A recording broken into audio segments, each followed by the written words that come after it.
আসসালামু আলাইকুম ওয়া রাহমাতুল্লাহি ওয়া বারাকাতুহু। আজকে আলোচনা করব জীবনের উদ্দেশ্য কী। জীবনের উদ্দেশ্য ইসলামী দৃষ্টিকোণ থেকে কুরআন শরীফে বলা হয়েছে, আমি জিন ও মানুষকে শুধু আমার ইবাদতের জন্য সৃষ্টি করেছি। নামাজ হচ্ছে উত্তম পন্থা এই আল্লাহর ইবাদতের জন্যে। আমরা সৎভাবে উপার্জন করা ও নিজেকে দায়িত্বশীল হিসেবে গড়ে তোলা, বাবা মায়ের যত্ন নেওয়া সন্তানের কর্তব্য। সন্তানকে ভালো মানুষ হিসেবে গড়ে তোলা আমাদের কর্তব্য। কারো ক্ষতি না করে সবার সাথে ভালো আচরণ করা, বিপদে মানুষের পাশে দাঁড়ানো ও সাহায্য করা। জীবন একটি পরীক্ষা, সঠিক পথ বেছে নিন। সৎ কাজ, ধৈর্য, ঈমান। দুনিয়া নয়, আখিরাতের অগ্রাধিকার দিন।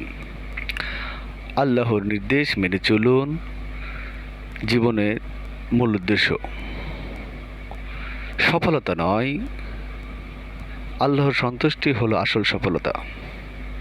আমরা নিজেকে জিজ্ঞাসা করি, আমি কি ভালো মানুষ? আমি কি সবার উপকার করছি? আমি কি আল্লাহর নির্দেশ মানছি? আমাদের কারণে যদি কারো জীবনে শান্তি আসে, সেটাই হলো জীবনের সার্থকতা।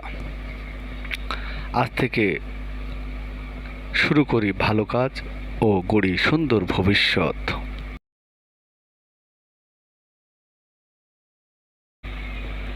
বর্তমান যুগের প্রেক্ষিতে জীবনের উদ্দেশ্য কী?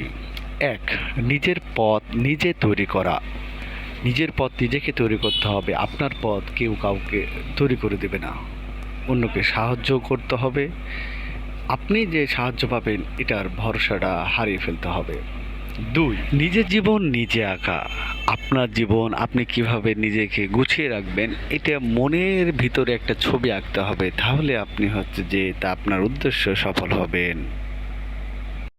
প্রকৃতির সাথে জীবনের একটা প্রভাব থাকতে হবে, কারণ প্রকৃতির মাধ্যমে জীবন কিভাবে চলবে আপনাকে নিয়ন্ত্রণ করবে সেই প্রকৃতি।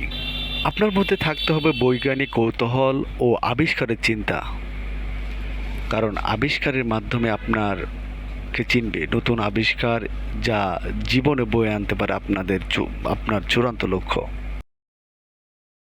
জীবনের উদ্দেশ্য হাসিল করার জন্য আরেকটি অন্যতম কারণ হচ্ছে পছন্দের কাজ ও পেশার মিলনস্থল। আপনি যদি পছন্দের কাজ করেন তাহলে আপনি সেই কাজে সফলতা আসবেই, কারণ পছন্দের কাজের মাধ্যমে আপনার দৃষ্টিভঙ্গি এবং কাজের ধরন এবং আকর্ষণীয় হতে পারে।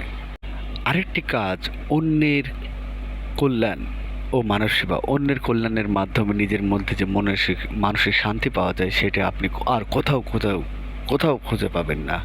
তাই আমরা অন্যকে সাহায্য করব এবং সাহায্যের প্রতিদান হিসেবে একদিন না একদিন আমরা কিছু পাবো।